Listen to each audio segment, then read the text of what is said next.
Hello everyone. इस lesson में हम दो चीज़ के ऊपर बात करने वाले हैं। कोई भी बुक को हम पढ़ते हैं तो उससे मैक्सिमम आउटपुट कैसे निकालें, और दूसरी बात कि उसको लंबे समय तक कैसे रिटेन रखें। जैसे क्या होता है कि हम लोग बुक पढ़ते हैं तो जनरली क्या होता है, मैक्सिमम चीज़ को हम ग्रहण नहीं कर पाते हैं, मैक्सिमम चीज़ को जो है हमारा दिमाग जो है कैच नहीं कर पाता है। तो इसके ऊपर बात करेंगे, और फिर जब दिमाग कैच कर लिया तो इसको लंबे समय तक याद कैसे रखें, इसके ऊपर मैं बात करूंगा। देखिए, मैं जो स्टूडेंट लाइफ में जिस चीज़ को अपनाता था उसी चीज़ को आपके साथ शेयर करने वाला हूँ। हो सकता है इस वीडियो से आपको लाभ पहुँच जाए। तो देखिए, पहले क्या है कि कोई भी बुक को जो मैं पढ़ता था, जनरली क्या होता था कि जो भी मैं एग्जाम का तैयारी किया हूँ, इतना सारा एग्जाम दिया हूँ, उसमें बेसिकली मैं क्या करता था कि पहले तो ये चीज़ देख लेता था किस तरह का क्वेश्चन आ रहा है, उसी के अनुसार मैं बुक पढ़ता था। ऐसा नहीं कि मैं बुक का हर एक चैप्टर पढ़ने का प्रयास करता था, ये गलती मैंने कभी भी नहीं किया है। तो मैंने मान लिया कि कोई बुक पढ़ रहा हूँ, कोई बुक लाया, तो पहले क्या करता था कि जो चैप्टर हमको पढ़ना है एक बार उसको रीडिंग दे लिए। अब उसमें जब पहला मैं रीडिंग देता था ना तो बहुत फास्ट देता था, मतलब ज़्यादा, मतलब ये नहीं है कि हमको समझ में आ जाना चाहिए, बस फीलिंग के लिए क्या क्या इसमें लिखा गया है। तो उस दौरान क्या होता था कि 30 से 40% चीज़ समझ में आ जाता था, लगभग कि कहानी क्या है इतना समझ में आ जाता था। अब क्या करता था कि मैं तुरंत दोबारा रीडिंग देता था। होता क्या स्टूडेंट में जनरली कि पहला रीडिंग दे दिया, देने के बाद फिर दूसरा चैप्टर में चले जाते हैं। लेकिन यहाँ पर मैं क्या करता था कि पहला जब रीडिंग दे देता था तो मोटा मोटी कहानी हमको समझ में आ गया है, 30 से 40% चीज़ भी हमको समझ में आ गया है। अब क्या होगा कि दोबारा मैं फिर से उसको रीडिंग दूंगा। अब जब दोबारा रीडिंग दूंगा तो थोड़ा स्लो रीडिंग दूंगा, और इसमें मैं फैक्ट पर फोकस करने का प्रयास करूंगा, क्या क्या दिया गया है, ठीक है, इस पर मैं फोकस करूंगा। अब इससे क्या होता था कि मतलब यहाँ समझिए कि 70 से 80% चीज़ हमारा क्या हो गया, दिमाग में चला आता था। अब इतना पढ़ने के बाद, पहला बार पढ़ा, उसके बाद दोबारा तुरंत पढ़ा, अब पढ़ने के बाद अब क्या करता था कि मैं माइंड मैपिंग करता था। माइंड मैपिंग कैसे, जैसे मान लीजिए कि आंख बंद कर लिया, अब सोचें कि मैं क्या क्या पढ़ा। जैसे मान लेते हैं कि हमने पढ़ा लैंड रिफॉर्म चैप्टर पढ़ा, अब इसको माइंड मैपिंग में कैसे करूँगा, पहले पढ़ूंगा, इस तरह से दिमाग बंद करूँगा, क्या क्या पहले पढ़ा कि 1600 में ईस्ट इंडिया कंपनी का स्थापना होता है। ईस्ट इंडिया कंपनी की जब स्थापना होता है तो उसमें इंग्लैंड की महारानी कौन होता है, तो एलिजाबेथ होती है, एलिजाबेथ प्रथम। अच्छा, 1600 में ईस्ट इंडिया कंपनी का स्थापना हुआ तो भारत में उस समय शासक कौन है, तो भारत में 1605 तक अकबर का शासन रहा है, तो कौन हो जाएगा, अकबर हो जाएगा। लेकिन फिर ईस्ट इंडिया कंपनी के प्रतिनिधि कैप्टन हॉकिंस मुगल दरबार में आते हैं तो उसमें क्या होता है, इनकी मृत्यु हो जाता है, किनकी, तो अकबर की। तो उस समय शासक कौन रहेंगे, तो जहांगीर रहेंगे। इतना मैंने पढ़ लिया। फिर क्या होता है कि देखते हैं कि ईस्ट इंडिया कंपनी आया, इस तरह से अपना दिमाग में सोच रहा हूँ कि ईस्ट इंडिया कंपनी आया था किस लिए, व्यापार करने के लिए, व्यापार कर रहा था। लेकिन इसी बीच क्या होता है 100 साल के बाद कि औरंगजेब की क्या होता है, मृत्यु हो जाता है। जब औरंगजेब की मृत्यु होता है तो क्षेत्रीय राजा क्या होते हैं, अलग होना शुरू कर देते हैं और सब आपस में क्या करें, लड़ाई झगड़ा शुरू कर रहे हैं। तब ईस्ट इंडिया कंपनी क्या देखेगा कि यहाँ पर जो है हम बीच में चाहे तो इस क्षेत्र को जीत सकते हैं, क्योंकि आपस में सब क्या कर रहा है, लड़ रहा है। तो सबको क्या करें, लड़वाना शुरू करेंगे। फिर क्या करेंगे, यहाँ के क्षेत्र को जीतना शुरू करेंगे। पहली सफलता कहाँ मिलेगा, तो प्लासी की लड़ाई में। फिर कब मिलेगा, बक्सर की लड़ाई में। इस तरह से मैंने देख लिया। अब क्या होता है, बक्सर की लड़ाई के बाद इलाहाबाद की संधि हुआ। कब हुआ, 12 अगस्त 1765 को। ऐसा मैं सोच रहा हूँ कि 12 अगस्त 1765 को इलाहाबाद की संधि हुआ। उसके बाद फिर क्या होगा, तो उसके बाद हाल बिहार उड़ीसा के जो भूमि से कर अगर वसूलने का अधिकार जो है अंग्रेज को मिल जाएगा, मतलब ईस्ट इंडिया कंपनी को दे दिया जाएगा।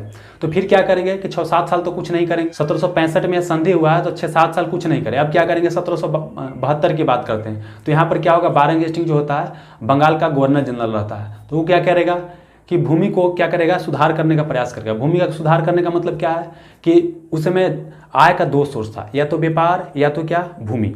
तो अब क्या है, व्यापार जो भी, व्यापार में गला काट प्रतियोगिता था, तो वहाँ से ज़्यादा आय प्राप्त नहीं हो रहा था। तो कहाँ से प्राप्त करेगा, तो भूमि से। अच्छा, भूमि से कैसे आय प्राप्त करेगा, तो भूमि से टैक्स लेकर के।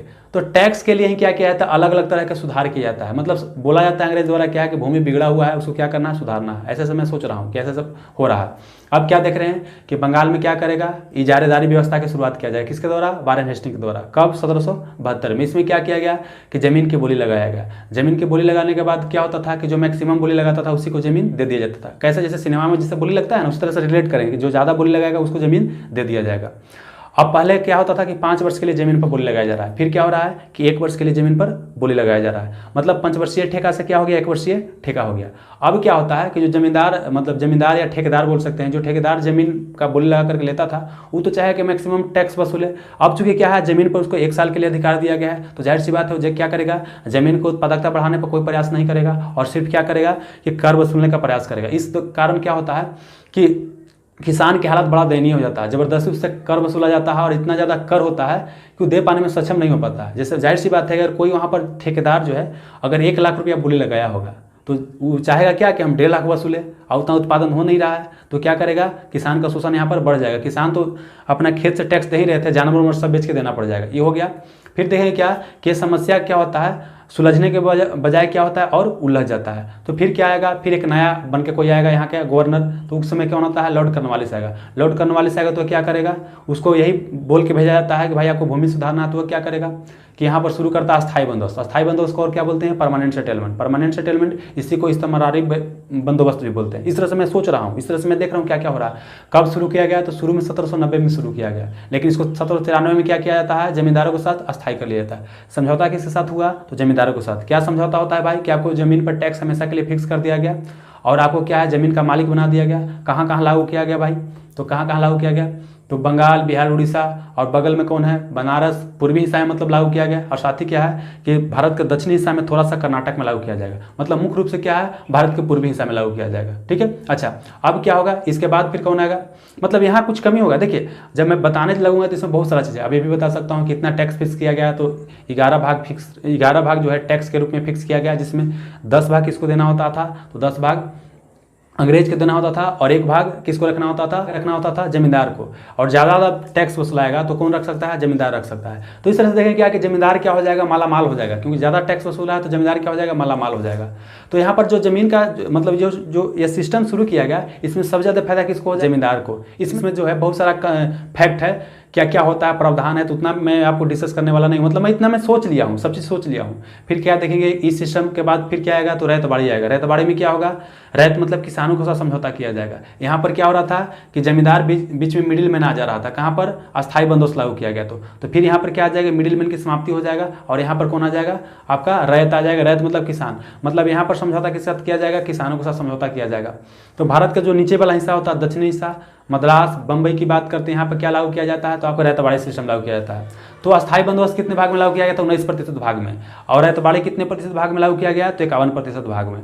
ठीक है, अब कितना बच गया, 30% भाग। तो 30% भाग में देश के पश्चिमी हिस्सा, जैसे पंजाब वाला जो एरिया है, उस समय क्या लागू किया जाएगा, तो उस समय महलवाड़ी व्यवस्था लागू किया जाएगा। ठीक है, तो इतना ऐसा करके जो है मतलब दिमाग में घुमा घुमा करके जो है आपको क्या करना, याद करना है। तो रैयतबाड़ी व्यवस्था में क्या हुआ, इसमें सोचेंगे कि रैयतबाड़ी व्यवस्था में क्या हुआ कि रैयतों के साथ जब समझौता किया गया तो रैयत डायरेक्ट क्या करते थे, टैक्स चुका सकते थे। किसको, अंग्रेज को, मतलब ईस्ट इंडिया कंपनी को डायरेक्ट कर चुका सकते थे। लेकिन यहाँ पर होता है क्या है कि जो शोषण वहाँ पर जमींदार किसान कर रहा था, यहाँ पर कौन करेगा, तो अंग्रेज करेगा। मतलब ये भी क्या होता है, ज़्यादा सक्सेसफुल नहीं होता है। फिर क्या होता है, नया व्यवस्था लागू किया जाता है। अच्छा, यहाँ साथ ही यहाँ देखेंगे कि इसको कौन शुरू किया, तो अब देखिए जमींदारी व्यवस्था कौन शुरू किया था, परमानेंट सेटलमेंट। तो देखिए वहाँ पर क्या कि लॉर्ड कॉर्नवालिस शुरू किया था। यहाँ पर कौन शुरू करेगा, तो यहाँ पर शुरू करेगा बम्बई में एलिफेस्टन और मद्रास में टॉमस मुनरो। लेकिन उससे पहले कौन शुरू करता है, अलेक्जेंडर रीड। मतलब तीनों में से कोई आएगा तो तीनों आंसर हो जाएगा। ठीक है, महलवाड़ी व्यवस्था की बात करते हैं तो भारत के पश्चिमी हिस्सा में शुरू किया गया, पंजाब में, मिडिल इंडिया में और साथ ही यूपी के पश्चिमी हिस्सा में शुरू किया गया। ऐसा करके सोचेंगे कितना भाग में, 30% भाग में। फिर क्या देखना है, किसके साथ समझौता, तो महलवाड़ी मतलब क्या, महाल के साथ। महाल क्या होता है, मतलब एक गांव जैसा रहता है ना, उसी को महाल बोलते हैं। तो महाल के मुखिया के साथ क्या किया जाता था, समझौता किया जाता था। तो इसका फायदा क्या होगा, फायदा देखेंगे। फिर क्या देखेंगे, घाटा होगा। इस तरह से देखेंगे और साथ में हर एक चीज़ का मैं बेनिफिट देखूंगा कि बेनिफिट क्या हुआ, इसका हानि क्या हुआ। जैसे मान लेते हैं कि हम जमींदारी व्यवस्था पढ़ रहे हैं तो उसमें क्या देखेंगे, जमींदार को क्या फायदा हुआ, अंग्रेज को क्या फायदा हुआ, किसान को क्या फायदा हुआ, अंग्रेज को क्या हानि हुआ, किसान को क्या हानि हुआ, जमींदार को क्या हानि हुआ। फिर सभी महलवाड़ी देखेंगे, रैयतबाड़ी देखेंगे, तो सब में भी क्या देखेंगे, सबको क्या क्या फायदा हो रहा है, क्या क्या घाटा हो रहा है। और ऐसा जब पढ़ लेंगे ना, और उसके बाद फिर क्या करेंगे, जहाँ फिर कन्फ्यूजन होगा, जहाँ भी गड़बड़ाएंगे तो तुरंत क्या करेंगे, किताब खोल करके देखेंगे। और ऐसे करके करते हैं तो क्या हो जाएगा, जो रिटेंशन पावर है ना वो बढ़ जाएगा। और क्या होगा कि पहले अगर आपको मतलब पहले अगर मान लेते हैं कि आपको 70 से 80% याद हो रहा था, तब क्या होगा, आपको 80 से 90% याद होगा। इतना हो रहा है तो काफ़ी अच्छा है। अब इसको लंबा समय तक रिटेन कैसे रखेंगे, याद कैसे रखेंगे। इसको लंबा समय तक याद रखने के लिए क्या कि आज पढ़ लिए, उसके बाद क्या करेंगे कि 5-6 दिन के बाद फिर पढ़ लेंगे। फिर क्या करेंगे, 10-15 दिन के बाद फिर पढ़ लेंगे। रेगुलर इंटरवल पर जब रिवीजन करते रहेंगे तो हमारे लिए क्या हो जाएगा, चीज़ों को याद करना आसान हो जाएगा। अगर रिवीजन नहीं करेंगे तो क्या हो जाएंगे, भूल जाएंगे ही जाएंगे। तो ऐसे करके जो है ना हम क्या करते हैं, कोई भी चीज़ को याद कर लेते हैं। तो उम्मीद करता हूँ इस लेसन से आपको जरूर मदद मिला होगा। साथ ही क्या है कि हमारे संस्थान द्वारा टेस्ट सीरीज का आयोजन किया जा रहा है।